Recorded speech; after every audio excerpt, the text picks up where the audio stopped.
Sunday Igboho. Sunday Igboho, hear me very well. The Lord told me to tell you. The Lord said you should be careful.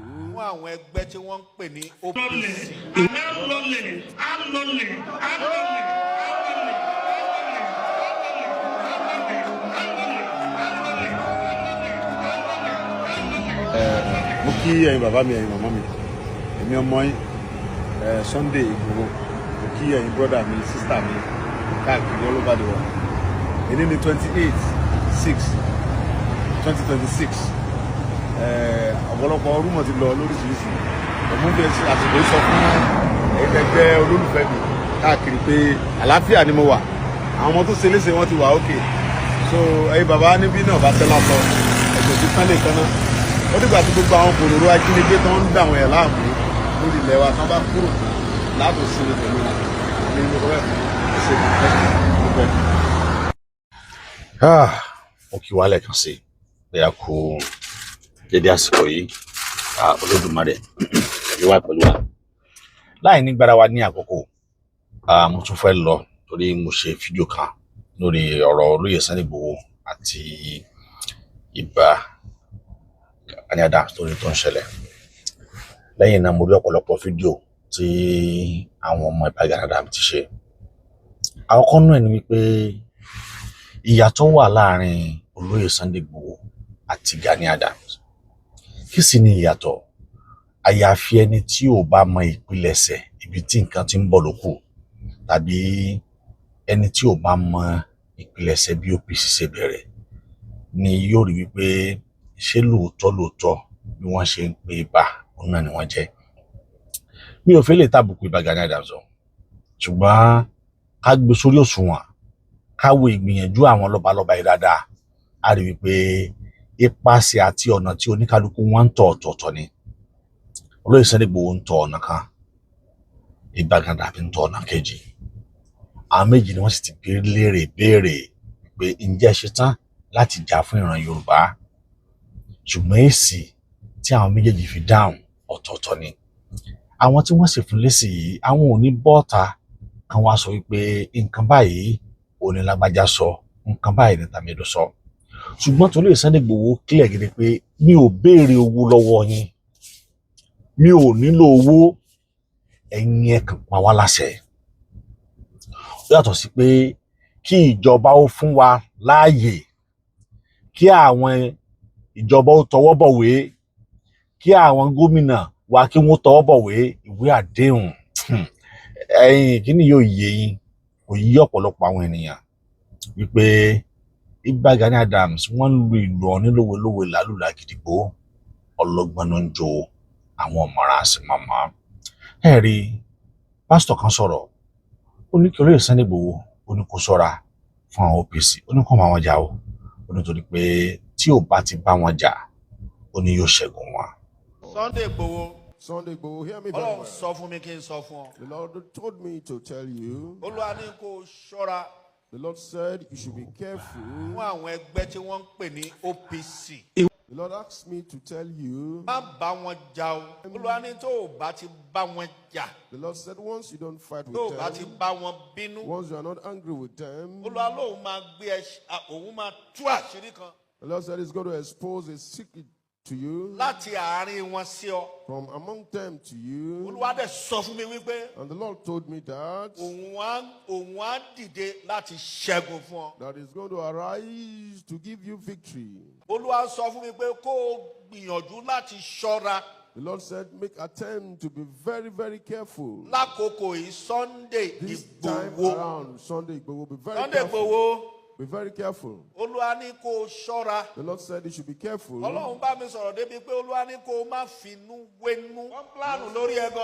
They are seriously planning concerning you. Even those that you least suspected. Sunday Igboho. Those that you least suspected. They are seriously planning. Even those that are laughing with you. The Lord said if you can be careful among them. If you can be careful among them.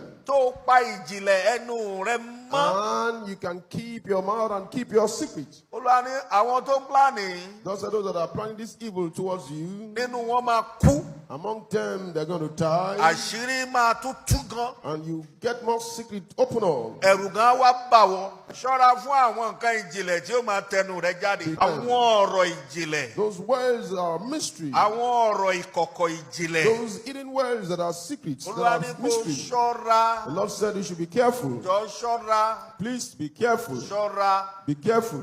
Praise the Lord. Hallelujah. Wọ́n nìkan ló fẹ́ kó máa gba glory. O fẹ́ máa gba glory bí tó bá ti ṣiṣẹ́ wàá sọ wàá sáré bọ́ síta pé o ti ṣiṣẹ́ báyìí o ti ṣe nǹkan báyìí wàá máa gbé kámẹ́rà káàkiri. Ṣé wọ́n nìkan lọ́lọ́run dáyé fún ni? Ṣé wọ́n nìkan lálágbára ni? Fídíò yẹn lèmi àti ìtìjọ́ wòye. Ẹ rí i pé bàbá kan sọ̀rọ̀ ń bẹ̀. Bàbá yìí wọ́n lógo, mo ti gbà wípé bàbá yìí náà sọ̀rọ̀ ọ̀rọ̀ tó pọ̀ ni wọ́n sọ torí wọ́n padà sọ̀rọ̀ sí ìbákọ́lọ́ lóòtú náà. Mo dẹ̀ mọ̀ pé bàbá yẹn ti fún wọn lésì, wọ́n ti fún màá yẹn lésì. Kí wá ṣe bàbá yìí nìkan ló ń jáde wípé kí ni Sunday Igboho ṣe tó nìkan ló ń gbóríyìn. Èèyàn kó àwọn ọmọ lẹ́yìn wọ inú igbó lọ. Wọ́n wọ inú igbó kìjìkìjì lọ báyìí. Wọ́n wọnú igbó kìjìkìjì ní ọjọ́ yẹn àwọn Fúlàní àtàkì wọn ní ọjọ́ ọ̀hún. Tẹ́ bá lọ gbọ́ broadcast Wisdom, wọ́n àtàkì wọn lọ́jọ́ yẹn gangan. Tẹ́ bá dẹ̀ wo fídíò yìí dáadáa ẹ rí pé láti àárọ̀ kùtùkùtù tílẹ̀ fi ṣú aṣọ kan tó lóye Sunday Igboho wọ̀ náà ló wà lọ́rùn ẹ̀. Ẹni yẹn lè wá sọ wípé ó ń ṣe drama ni ẹnu fẹ́ gba oríyìn. Báwo ni ò ṣe ní gba oríyìn nígbà tí ẹni tó yẹ kó ṣe ò ṣe é? Tí ìbá gàràdàm tí wọn bá jẹ́ Ààrẹ Ọ̀nà Kakanfò ó ṣeéṣe ká má drag, ó ṣeéṣe kéèyàn má drag wọn, ó ṣeéṣe ká má kàn tiẹ̀ fi orúkọ wọn. But to be the Ààrẹ Ọ̀nà Kakanfò fún ilẹ̀ Yorùbá láyé àtijọ́ a mọ ipa tí wọ́n ń pè ní Ààrẹ Ọ̀nà Kakanfò. Ká wá sọ pé ó ti wá dáyé pé kéda o wọ́n jẹ́ lórí Ọ̀yọ́ ní ṣe bí ìlú Ọ̀yọ́ nìkan ti ń ṣẹlẹ̀ yìí. Ǹjẹ́ ààrẹ yìí ǹjọ́ kan tí ajá kan tí ẹ rí fídíò tí wọ́n ṣe pẹ̀lú Aláàfin Ọ̀yọ́ pítọ̀ bàbá wa lọ́yọ̀ọ́ o ó yá ẹ fún mi láṣẹ. Ààrẹ gbogbo yín wá ń jáde lọ́tún lósì ẹ wá ń jáde gbòrògbòtò kíjọba fún ààrẹ kan tọwọ́ bọ̀wé kan fààrẹ láàyè. Kò sígbà tí wọ́n fún ààrẹ Gani Adams láàyè láti protect ilẹ̀ Yorùbá wọn ò fẹ́ ṣe nítorí pé ọ̀nà tí wọ́n dúró sí ọ̀tọ̀. Ẹ̀yin àgbàlagbà lè sọ pé ọmọ tó bá sípá òun náà ni ìyá ẹ̀ máa bá a sípá. Ibà gàrí kí wọ́n kàn tiẹ̀ léwájú force níta wa kàn tiẹ̀ kí wọ́n show leadership. Kí wọ́n show pé àwọn ṣe tán káwọn show leadership yẹn ṣé Ibà Gani Adams ṣe lè wọ inú igbó kan lọ́yọ̀ọ́ kí gọ́fúnà sọ pé kí wọ́n arrest wọn ni. Nígbà tó lè Sunday Igboho bá lè wọ̀ tí wọ́n lè arrest ẹ̀. That is me power pass power. Agbára ju agbára lọ. Agbára Ibà Gani Adams orí social media ló ti mọ ọ̀rọ̀ ẹnu lásán ni. Ṣùgbọ́n agbára lórí Sunday Igboho òun tún wọnú gbó. That is ibi tèmi rí sí nìyẹn. Because gbogbo àwọn tí wọ́n ń jáde tí wọ́n sọ pé àwọn ọmọ ààrẹ làwọn àwọn ní zone àwọn ní state àwọn ní local government àwọn ní gbogbo ẹ̀ àwọn nígbà ẹ̀yin ẹ jáde. Ẹ jẹ́ ká gbà pé lóòótọ́ alágbára ní ẹ ṣetán láti dáàbò bo ilẹ̀ Yorùbá àmọ́ ẹ jẹ́ ká rí yín ní physical appearance pé lóòótọ́ ẹ ti jáde ẹ ṣetán láti ràn wá lọ́wọ́. Ẹ jáde. The only thing tí àwárí tí ààrẹ ń ṣe ni wípé ààrẹ is just fond of social media alone. Social media lásán lárí gbogbo wọn tó gbogbo fídíò tí wọ́n ṣe pátá ni wọ́n ń sẹ́ndì sí mi èmi ìgbà kò yẹ kí n play ẹ̀. Because we need an action. Òun kì í ṣe ọ̀rọ̀ pé a kàn ń ṣe experiment lórí social media. Ká grant interview, ká give press release. That is not what we need. Ohun tá a nídìí ni pé ipò tí wọ́n wà yìí pẹ̀lú àwọn ọmọ tí wọ́n ní tó jẹ́ àwọn ọmọ jagunjagun kí wọ́n ṣe iṣẹ́ tó yẹ kí wọ́n ṣe. Àwa náà kì í sọmọ kékeré ní OPC ńgbà náà. A mọ bó ṣe bẹ̀rẹ̀. A sì mọ ibi tí wọ́n padà wá parí ẹ̀ sí. A mọ wàhálà àti rògbòdìyàn tí bàbá wa Frederick Fashion tí wọ́n face. A mọ allegation tí kákọ́sì àwọn Gani Adams tí wọ́n fi kàn wọ́n. A mọ kì í sọmọdé rárá. Àwa máa ń ti Port Harcourt wá sí Ìbàdàn lọ́dọ̀ bàbá tí wọ́n ń pè ní ṣé bàbá kan báyìí jagun àbí kí wọ́n máa ń pè wọ́n ní Olópò Mẹ́ta. Ibẹ̀ ni meeting wọn wá, ibẹ̀ láti máa ń ṣe meeting nígbà yẹn, monthly meeting ní Olópò Mẹ́ta. Ó travel down from Port Harcourt to Ìbàdàn láti wá attend the meeting. Ní ojú gbẹ́dẹ̀ máa ràrú náà Ìbàdàn láwà láti gbogbo tó ṣẹlẹ̀. Then káwá kan tiẹ̀ wá sọ pé ìyẹn ò wá sí ń bẹ̀, ká jẹ́ káwá gbé àwọn méjì sórí òṣùwọ̀n ga. Nítorí pé tí ìbàgàrà tí wọ́n bá ń wo fídíò yìí, wọ́n á mọ̀ mí dáadáa. Èmi, Erelu, David meeting, a ti ṣe interview meeting pẹ̀lú yín rí bí àbí 3 years ago nígbà tí Yorùbá Nation sì hot. The same story tẹ́ ń sọ fún wọn náà ni ẹ̀yin bàbá Akíntóyè story náà ni. A dẹ̀ sọ fún wa ni pé ẹ dákun ẹ jọ̀ọ́ ẹ jà fún ìran Yorùbá. Tẹ́ bá rántí mi dáadáa, ẹ̀ẹ̀mejì tọ̀tọ̀ mo ti ṣe interview pẹ̀lú yín, but ọ̀rọ̀ yín ò yàtọ̀. Kò sí motivation nínú àwọn ọ̀rọ̀ tẹ́ sọ ju wípé ìjọba kí wọ́n fún wa láàyè, ìjọba kí wọ́n ṣe gbá, ìjọba kan ṣàwo, èèyàn tó bá jà fún ìran Yorùbá òun tán ti kú ni, torí pé Yorùbá wọn kí wọ́n amóore. Why are you taking the position of Aare Kankafo tí Yorùbá bá mọ́re? Because Aare Ọ̀nà Kakanfò ṣetán láti fi ẹ̀mí ẹ̀ lélẹ̀ fún Yorùbá nígbà náà. Then if you don't want to do that, tó o bá mọ̀ pé Yorùbá burú, Yorùbá wọn mọ́re, then drop that Aare Ọ̀nà Kakanfò fún ẹni tó lè fẹ̀mí ẹ̀ lélẹ̀ fún Yorùbá. Because ohun tí wọ́n ń pè ní Aare Ọ̀nà Kakanfò gbọ́dọ̀ ló wípé ṣé n tó ń fẹ́ ṣe yìí, ṣé ibi lòun fẹ́ gbàbọ̀ bẹ́ẹ̀ ni àbíre. Nítorí pé tí ẹ bá kó gbogbo Yorùbá yẹn jọ, àwọn tó máa sọ pé ẹ ṣe dá wà, àwọn tó máa náà ẹ ṣe dá wà. Then why you not categorize pé tá a bá ṣoore fún Yorùbá ibi ni wọ́n máa fi ń ṣú Yorùbá, èèyàn kan ò gbọ́dọ̀ jà fún Yorùbá. Àwọn ọ̀rọ̀ tẹ́ ń sọ máa yẹn náà nìyẹn. Ó rẹ̀ tó sọ́ọ̀sìn Yorùbá ò ṣe jà fún, Yorùbá ò ṣe jà fún, Yorùbá ò ṣe jà fún, Yorùbá ò ṣe jà fún. Then kí wá lẹ wá jẹ Aare Ọ̀nà Kakanfò fún nígbà tí Yorùbá ò ṣe jà fún? Ẹ gbé èèyàn sílẹ̀ náà.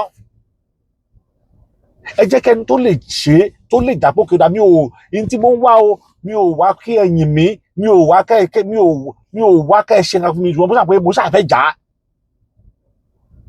Ká wá kù lórí yẹn, ẹ jẹ́ wá gbé sórí percentage. Nígbà ayé Abíọ́lá òun lẹ jà, àwa iná dẹ̀ jà, Sunday Igboho náà jà. Gbogbo ara jọ ń jà fún pé kí Yorùbá débẹ̀ nígbà náà. Ìgbà yẹn gbogbo wa jáde, ìgbà yẹn lẹ jà. Wọ́n ni. Then Sunday Igboho tún wá go ahead, ó jà fún Mọdákẹ́kẹ́ torí pé ibi tó gbé nìyẹn. Torí pé ibi tó gbé, ibi tó ti ń jẹ ni, ó wá jà fún Mọdákẹ́kẹ́. Kí ló di ojú 2-1? Ó ti di kíni? Ó ti di 2-1. Torí pé jà tí yín ti pẹ́. Gbogbo ara gbogbo wa pátápátá, kò sí ẹ̀yin nìkan kọ́ lẹ jà. Àtọmọdé o, àtàgbà o, àtonílé o, àtọkùnrin o, àtobìnrin o, gbogbo ara jọ jà ìjà June 12. Gbogbo ara jọ jà ìjà Abíọ́lá. Ṣùgbọ́n lónìí ẹ ti jẹ dòdò, ẹ lè sọ dòdò mọ́. Lẹ́yìn ìgbà yẹn ẹ tún wá sọ ìjà míì tó tún jẹ́ ìjà Yorùbá tẹ́ tún jà. Sunday Igboho jà fún Mọdákẹ́kẹ́, ó di 2-1. Sunday Igboho jà fún aláìní torí pé ibẹ̀ gẹ́gẹ́ ó ná lọ́jà ti rí iye nígbà tó jà fún abákan ní police station, ní ilé police station, ó di 3-1. Ó tún wà pé ẹ tún gbógun ti ìran Yorùbá, ó wá kọrí sí ọ̀dọ̀ àwọn Fúlàní ní Gàngán pé ẹ má pa ìran Yorùbá mọ́, ibi tẹ́ ẹ ti jẹ Aare Ọ̀nà sí ni o, níbi tẹ́ ẹ jẹ Aare Ọ̀nà sí. Aborode ẹni tó wá láti Amẹ́ríkà tó lówó tó lọ́lá tó wá kó gbẹ̀ kó ra owó àtọ́lá tó ní tó ti ní Amẹ́ríkà yìí o, yẹ kí n kó wá sí Nàìjíríà o. Ó wá lọ dálé ṣẹlẹ̀ sí ìlú ẹ̀. Ọ̀yọ́ náà ní o, Ọ̀yọ́ lẹ sì jẹ Aare Ọ̀nà dé lórí o. Wọ́n wá pa, wọ́n wá dúró kẹ́ ẹ sọ̀rọ̀. Ẹ rántí pé nígbà náà àwa tó wá pé Aare wọ́n ti pọ́ ọmọ Yorùbá, wọ́n ti lọ́bẹ̀. Arákùnrin tó wá gbéra, ó lọ́bẹ̀, ó lọ fún wọn ní wọ́n ni. Ó di kí ni o? Ó di 4-1. ẹ̀yìn gbà yẹn ó wá bẹ̀rẹ̀ rí campaign òun fẹ́ jà fún ìran fún Yorùbá kì í ṣowó lòun wá Yorùbá ò gbọdọ̀ kú sóko ẹrú fún àwọn Fúlàní ká ní pé bó ṣe gbéra ń gbà yẹn náà ẹ̀yin náà bá gbéra lẹ support ẹni kò ní rí báyìí àmọ́ kàkà ṣe níṣẹ́ lẹ tún gbẹlẹ́sẹ̀ nígbà náà nígbà náà ó wá bẹ̀rẹ̀ sí ní ṣe rally ó ń ṣe gbogbo káàkiri.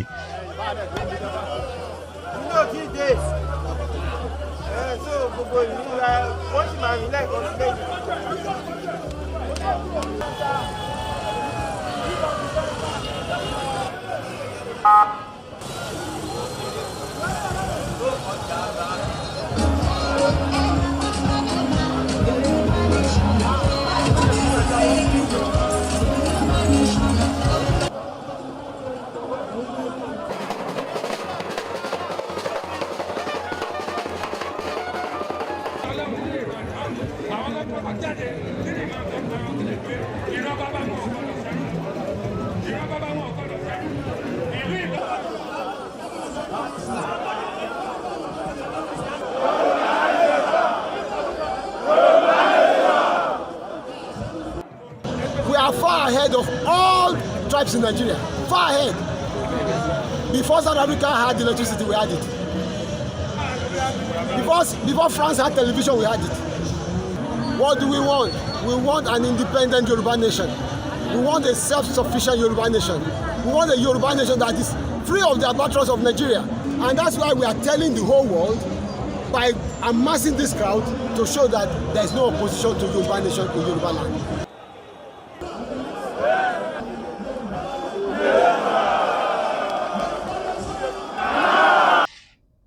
To the pound DSS and Wakamole in July 4th. Those collected by Igboho from Nigerian customs and immigration personnel at the bureau in Ogun State. I think met last year. They gone duel, which lasted for an hour, offered eulogizing him, may appeal to or advise him to do the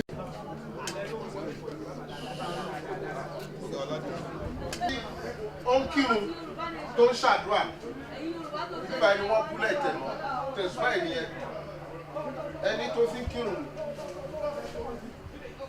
so he was shot here and they had to draw him back and it was carried away.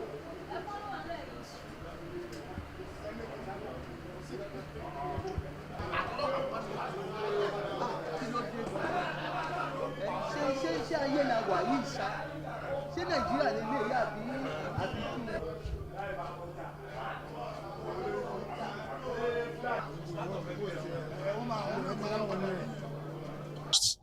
ó dẹ̀ tún wá bẹ̀rẹ̀ sí ní jàjà yẹn fúnra Yorùbá lọ no òun ò tún ní dúró ṣé wọn àbú ni ṣé wọn àpè lólè ni ṣé wọn ló gbowó ni wọ́n sọ̀rọ̀ sí i àwọn tó bú wà àwọn tó sọ̀rọ̀ sí wà bàbá wà ní prison à ń bá bàbá à ń bá sọ̀rọ̀ àwọn tó ń bú wà àwọn tó ń ṣépè fún wà kò tó yẹ kó wo bẹ́ẹ̀ ó tẹ̀síwájú pé àníṣe Yorùbá nation gbọ́dọ̀ dúró ó di kíni ó di 5-1 orí ẹ̀yọ kan lẹ́yìn sì dúró sí o orí June 12 yẹn náà ni ẹ kú mbẹ lẹ́yìn pé kẹtó lọ sí pipeline wọ́n balẹ̀ ẹ̀jẹ̀ wọ́n bọ̀nà ẹ̀jẹ̀ wọ́n kà mọ́lé wọ́n tún pààyàn sí lọ́rùn ó sá kúrò ń lù ó sá lọ sí ìlú òkèrè ó wá ń ti àtòkèrè ó ń tafà sílé ìjọba ń wà nígbà tí yín wọ́n rẹ́yìn mú o nígbà tí ẹ̀wọ̀n rò mú o ìyàtọ̀ wà láàrin yín o ìyàtọ̀ wà láàrin ẹni tó ní àtẹni tó ń tọrọ ó wá jà bẹ́ẹ̀ ó jà ó di kíni o ó di 6-1 ó tún wá kú lórí ìyẹn náà pé wọ́n tún pa á ó tún wá bọ́pọ̀dà tí ò bá rí bẹ́ẹ̀ tí yóò bá ní sọ́wọ́ bá ṣàṣe gbà ẹja tún wọ ọ̀nà míì ó tún wá tẹ̀síwájú pẹ̀lú àwọn ìjọba now ó tún wá ń jà fún ìran yìí tó ń jà fún náà sìn orí kó ń jà fún ìran Yorùbá náà ṣe ni ó di 7-1 ẹ wá nírọ́ ló ń pa ẹni kò jẹ́ ẹ̀yìn camouflage ni ṣé bíbí ni gbogbo wa wà tí Ọọ̀ni ti pè é sí mítìn àti àwọn lọ́balọ́ba nílé Ifẹ̀ tí wọ́n ti pe Sunday Igboho sórí fídíò kọ̀. ẹ̀wọ̀n afọ́rọ̀ yìí ó wà pẹ̀lú wa bá ṣe ń bá gbé ètò lọ ọmọ wa Sunday Igboho ọmọ yín náà ní ọmọ púpọ̀ àwọn bàbá yìí mo pè é ní àná nígbà tó kọ́kọ́ pè mí ṣùgbọ́n ó lóun ti padà tó wá sí òkú ìyá ẹ̀ ó ti padà sí ibi tó wà òun náà bàbá wa ní gbólóhùn díẹ̀ tí olóyìnbó pè ní goodwill message tí ó bá tó aṣọ goodwill message gbogbo ilẹ̀ máa gbóhùn ẹ̀ kedere ó wà bí Sunday Igboho dá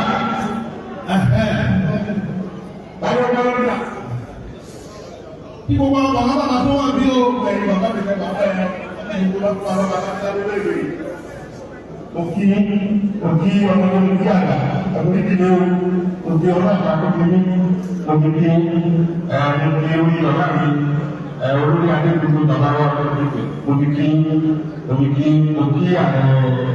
granada òkì ẹ̀kọ́ ètò ẹ̀kọ́ àkọ́rọ́ ọlọ́run ní kẹ́kẹ́ kí ilẹ̀ yorùbá ó bàjẹ́ ọlọ́run ní kí ẹ̀yẹ bàbá mi ọlọ́run ní kẹ́kẹ́ nínú òkì gbogbo ọba lọ́ba lálá ẹ̀ẹ́dẹ́gbẹ́ nígbà tó rí fún àwẹ̀ ọlọ́run àtọ́nà ẹ̀kọ́ ní kẹ́kẹ́ ilẹ̀ yorùbá ó bàjẹ́ òkì bàbá mi dúró ilé gbọ́ ọ̀dẹ̀gbẹ́ pé bàbá ìtẹ̀yẹ wọn ẹ̀wọ̀n tó méjì kan tó bàbá mi sọ pé bàbá mi tó káwọ̀ ìbálẹ̀ kò wà ní ìtìlẹ̀ so ẹ má ti pé nìkan ní ìfẹ́ fún mi lọ́tẹ́lẹ̀ kí ẹ bàbá mi ọlọ́ọ̀dẹ tẹ́bi ló kó bàbá rẹ̀ ní ló mo kí gbogbo bàbá mo kí ìdókòwò bàbá mi tó wà pẹ́ẹ́lẹ̀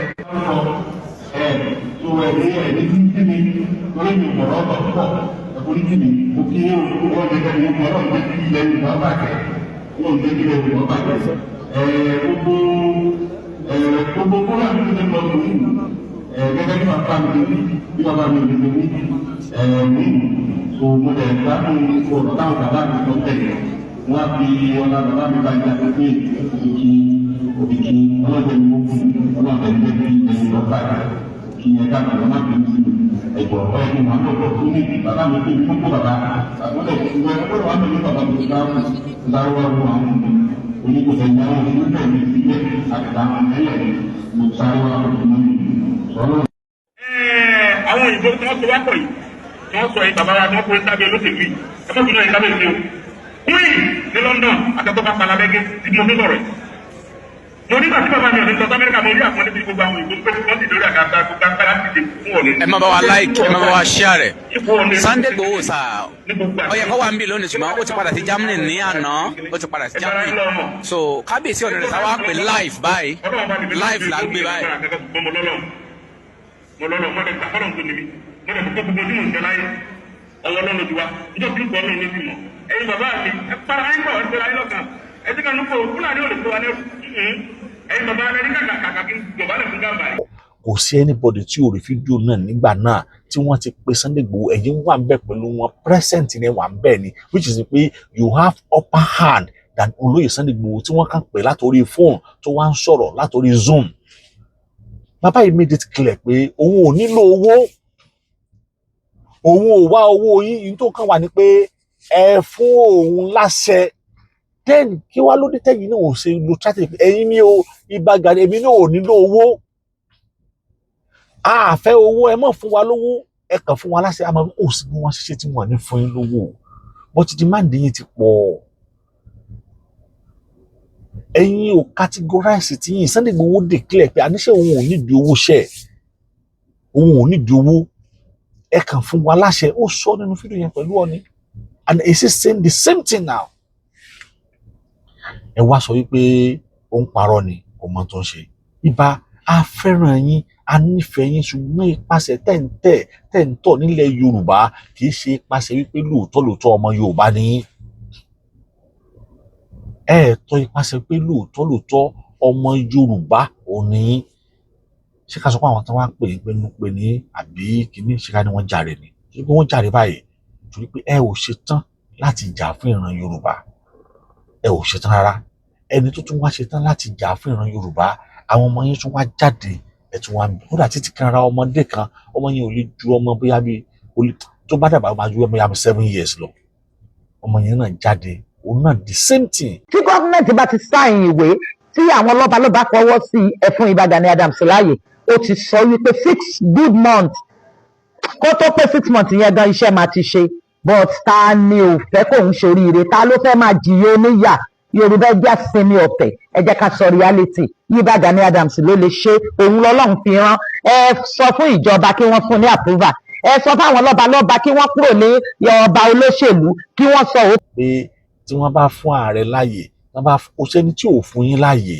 ọ̀tà ti kọ lẹ́tà àti pé àwọn gómìnà yìí ẹ jẹ́ ká jọ ṣiṣẹ́ pọ̀ lẹ́yìn ọba ń jẹ́ iye bàbá òní àwọn òdìbò má lè bá dìyẹ ni ẹ̀tẹ̀ ìdánwò wo àdìgẹ́ fún wa lóṣù mẹ́fà gbogbo kìíní yà á lọlẹ̀ àná ń lọlẹ̀ á lọlẹ̀ á lọlẹ̀.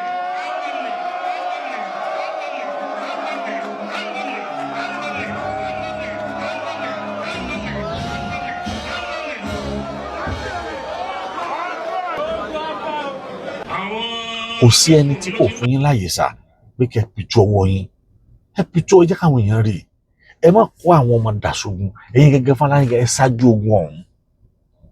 Yorùbá ní ká fi ọwọ́ báyìí òun náà ni ọwọ́ fi máa mọ́ ká ní pé ipa tí Sunday Igboho ń kó ká ló lẹ́yìn náà bá ń kó lórí ìran Yorùbá ní ó ṣeéṣe kí ilé ìkó má ṣẹlẹ̀ nígbà tí olóyè Sunday Igboho bá lè wọ ọ̀dọ̀ àwọn Fúlàní lọ lọ́yọ̀ọ́ tẹ́ tún wá sọ wípé kò tún nẹ́tọ́ àti wọ̀ kò nẹ́tọ́ àti ṣe kí ló dé tẹ̀yìn náà ò ṣe ṣe ṣùgbọ́n ẹ ò ní lè sọ́pọ̀ tiẹ̀ nítorí pé ẹ ti fi ẹnu bà tiẹ̀ jẹ́ Ọlọ́run ló fi ẹnu tún Sunday Igboho ṣe torí àwọn allegation tẹ́ fi kàn gbà náà ó lọ́wọ́ ẹ̀sọ́ náà ní prove ó lọ́wọ́ sí kó Bọ́lá Ìgè ni owó ló ń wà àwọn olóṣèlú ló ń lò àwọn ló ń lo ẹ̀yìn káwá gbà pé lóòótọ́ làwọn olóṣèlú ń lò ó ṣùgbọ́n òun gan tó ń lo ra ẹ̀ padà sí àti tún ìran Yorùbá ṣe ni kì í ṣe pé ó ń lo ara ẹ̀ láti bà ìran Yorùbá jẹ́ bẹ́yìn ṣe ń lo ara yín kò lo ara ẹ̀ láti máa sọ wípé Yorùbá ò ṣe gbéjà Yorùbá ò ṣe gbéjà Yorùbá ò ṣe gbéjà àwọn ni wọ́n máa sọ pé adégún wọ́n tún adé ògún mọ́ ẹ gbóyè yẹn sílẹ̀ nítorí pé kò sí àpẹẹrẹ leadership pé lóòótọ́ tó gún bá ṣẹlẹ̀ ẹ sì tán láti dìde fúnra Yorùbá kò sí àpẹẹrẹ kò sí traces rárá àfi tá a bá ń tara wa jẹ lókù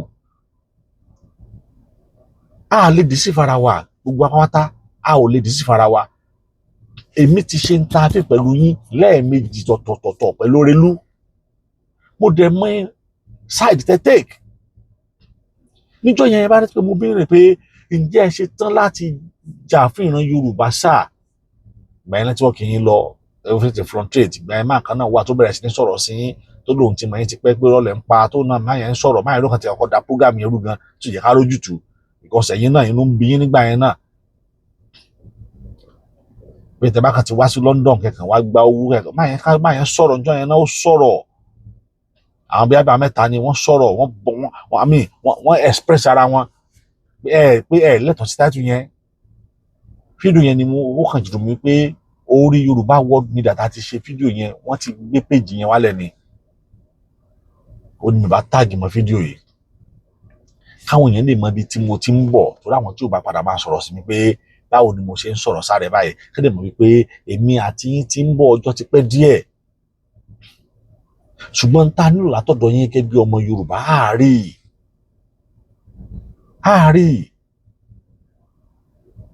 ọ̀nà wo la wá fẹ́ gbà tí ìran Yorùbá fẹ́ bọ́ lóko ẹrú nígbà tẹ́nìkan máa ń gbé kó dáa tẹ́nìkan dẹ̀ ń gbẹlẹ́sẹ̀ òun ló jẹ́ kí pásọ yẹn sọ wípé kó má gbára lé yín kó má trust yín bí àwọn ọ̀pọ̀lọpọ̀ àṣírí sì ń bọ̀ wá tú nígbà kan náà jáde ó ní àwọn táwọn ti expel kúrò nínú APC ó ní àwọn lórí Sunday Igboho kó mọ́ra nígbà táwọn yẹn bá ń sòótọ́ ọ̀rọ̀ tẹ́ ẹ̀ bá gbọ́ táwọn yẹn nífẹ̀ẹ́ ìlú wọn lọ́kàn tí wọ́n dẹ̀ sọ pé ẹ jẹ́ ká gbé ìgbésẹ̀ tẹ́ ẹ̀ gbé sí wọn wá ní kúrò ní wá kúrò kì í ṣe káwọ́ funfun káwá lólẹ̀kẹ̀ funfun káwá gbé ọ̀pá funfun kì í sóò ni wọ́n fi ń ṣe ìlú kì í sóò ni wọ́n fi ń dáàbò bò ìlú jagunjagun tá a máa sí balógun gbọ́dọ̀ dúró àti jà fún ìlú ni kò gbọ́dọ̀ dúró pé kẹ́nìkan wá fún un láṣẹ kò gbọ́dọ̀ dúró yóò sígun fún ara rẹ̀ ni tó bá wá sígun káwá wò bóyá ìjọba ìjọpọ̀ lè stop yìí tó náà mọ̀ pé tẹ̀ ń jà fún ohun táwọn gan nílò ni Oloye Sunday Igboho wọnú gbó lọ ẹni kò lọ́nu gbó òun àtàwọn ọlọ́pàá náà jọ wọnú gbó lọ kò wọnú gbó lásán o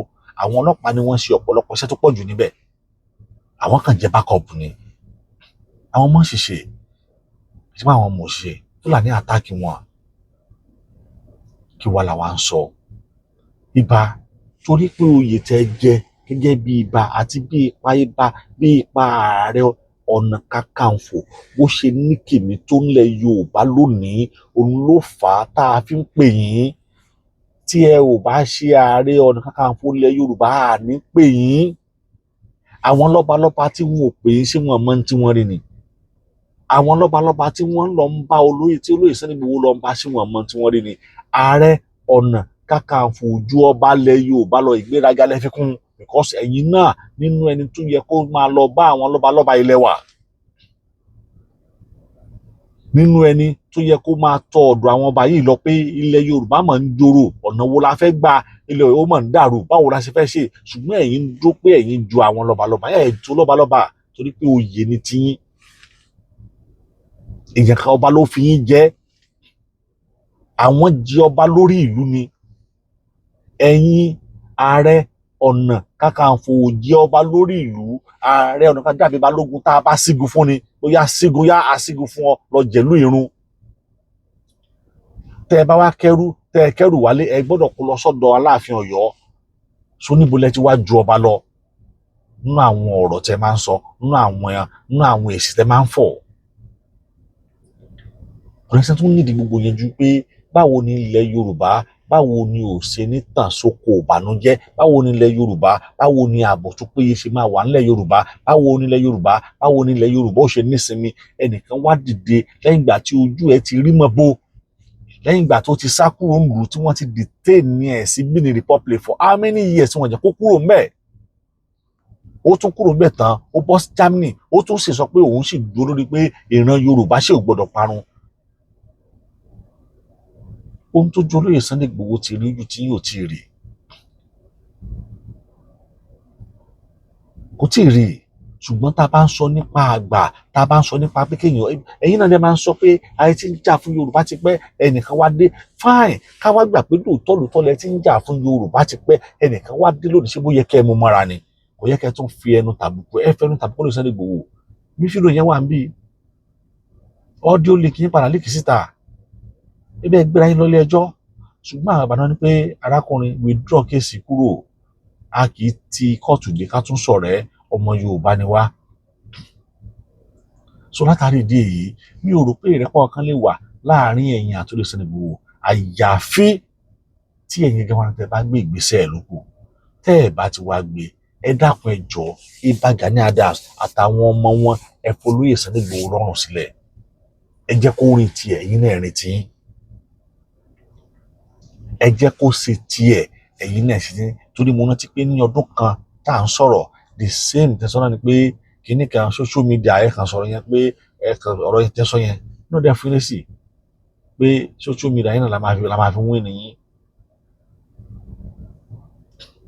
ilẹ̀ Yorùbá òun ló yẹ kó jọ jẹ èmi àti lógún kì í ṣe tá a fẹ́ rí ń bẹ̀ tá a bá jà àjàṣẹ́gun ohun tá a fẹ́ rí ń bẹ̀ padà lè wá jẹyọ ṣùgbọ́n tẹ̀yin fẹ́ rí kọ́kọ́ jà fún náà kẹ́ ẹ tó wá jà fúnra Yorùbá torí pé ẹ ò tí ì clarify statement tí yín o ní ọ̀sẹ̀ tí ń sọ o ẹ lọ wo táwọn ọmọ yín sọ ọ̀sẹ̀ kí ìjọba ó fún ìjọba wo ló fẹ́ fún yín láṣẹ ṣé ìjọba ṣé ok kò sẹ́ni tí ò bí Tinubu olóyè Sunday Igboho bú Tinubu gbogbo ala bú Tinubu ṣùgbọ́n ẹ̀yin ṣé ẹ padà ṣe reconciliation ṣé ẹ padà reconcile pẹ̀lú Tinubu ẹ padà reconcile pẹ̀lú Tinubu náà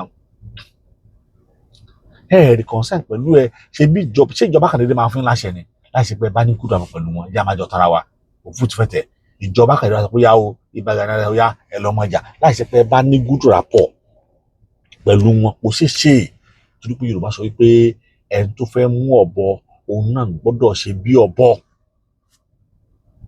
ẹ̀yin àgbààgbà ẹni ọmọ ẹni tí ọwọ́ èèyàn ò bá tí ì tẹ ikú ìdá èèyàn ò kì í béèrè ikú tó pa bàbá ẹ̀ torí tó bá béèrè mú padà fi ìdá tán pa òun náà ni wọ́n padà fi pa òun náà ẹ ṣe dáa rẹ o ẹ ṣe dáa á dẹ̀ ń pè yín látàrí pé position tẹ wà ní tá a bá ti pè yín mọ́ ìgbà pé ẹ relevant mọ́ nìyẹn gbogbo bọ́n ṣe ń pè yín tán drag yín lọ́tún that is pé àwọn èèyàn fẹ́ kẹ́ swim to an action àwọn èèyàn sì believe nínú yín, àwọn èèyàn sì respect yín, àwọn èèyàn sì love yín. Ó tó bá di wípé social media ò bá ti dárúkọ yín mọ́, tá a bá ti pè yín mọ́, tá a bá yín sọ̀rọ̀ mọ́ pé bàbá Gani Adams wọn àtà apáyín tì, ẹ gbà wípé ẹ wà relevant mọ́ nìyẹn. Kó dẹ̀ tó débẹ̀, gbogbo wa ṣe ń pariwo pé àkókò ní tí Ìbà Gani Adams Ààrẹ Ọ̀nà Kakanfò ilẹ̀ Yorùbá tẹ́ gbọ́dọ̀ dìde láti jà fún ìran Yorùbá. Dàpọ̀ Olódùmarè yóò sì ràn wá lọ́wọ́, torí pé Yorùbá náà lọ wọ́n ní àbọ̀ ọ̀rọ̀ báyìí là ń sọ fún ọmọlúàbí, tó bá dénú ẹ̀ yóò dòdìdì. Ẹ má bínú tí n bá pòwe níwájú ẹ̀yin àgbà, kí lè rí mi pa, àmọ́ òótọ́ ọ̀rọ̀ bí ọmọ ìyá ìsọkúsọ ni, kì í ṣe tó dáa, torí pé ọ̀nà tí oníkálukú wọn dúró sí àti ọ̀nà tí wọ́n ń tọ̀, tí a bá tètè múra ó lè ṣàkóbá fún ilẹ̀ Yorùbá. Àwọn ọmọ kékeré ọmọ pé Sunday Igboho parọ́ ni, gbogbo nǹkan tí Sunday Igboho ń ṣe irọ́ ni. So gbogbo pátápátá gbogbo ọmọ Ààrẹ lóògùn ọ̀fẹ́ ọ̀pọ̀, àmọ́ Ààrẹ ò mọ̀ wọ́n. Àmọ́ àwa ọmọ Ààrẹ Ọ̀nà Kakanfò lóògùn ọ̀fẹ́ àmọ́. So bú Ààrẹ ẹ̀ ń bú Ààrẹ Ọ̀nà Kakanfò lóògùn ọ̀fẹ́ ẹ̀ ń bú Ààrẹ. Tí Tinubu tó bá fún Ààrẹ láàyè kó lọ jagun, kó lọ jà pẹ̀lú àwọn bandits, ó máa lọ. Àmọ́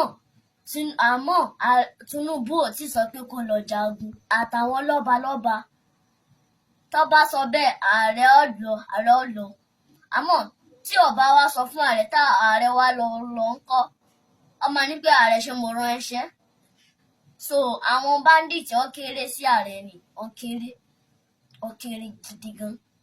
So nǹkan tí màá sọ fún yín ni pé ẹ má bú Ààrẹ mọ́, ẹ má bú Ààrẹ.